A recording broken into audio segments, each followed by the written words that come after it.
আসসালামু আলাইকুম সুধী দর্শক মণ্ডলী, আশা করি আপনারা ভালো আছেন।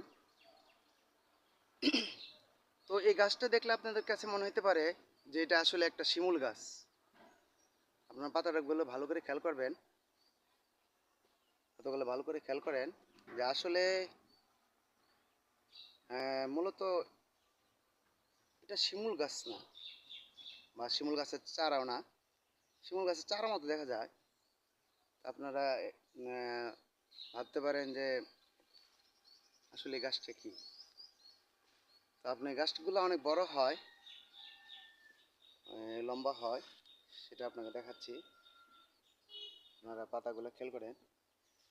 তো এই গাছটা হচ্ছে, অনেকে বলে যে শিমুল আলু বা গারো আলু।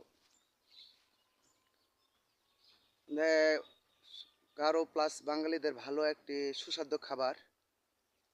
তো এটার নিচে আপনারা দর্শক দেখতে পাচ্ছেন যে এটির নিচে নিচে দেখতে পাচ্ছেন, তো এটির নিচে আলোটা হয়, মাটির নিচে আলোটা হয়, আলোগুলো লম্বা হয়।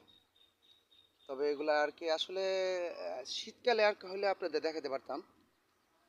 তো আশা রাখি যদি আপনাদের মানে সময় সুযোগ পায় তা আপনাদের এই গাছের আলোটা দেখাবো। তো ধন্যবাদ দর্শক আপনাদেরকে। খুদাহাফেজ। বাংলার গাজী চ্যানেলের পক্ষ থেকে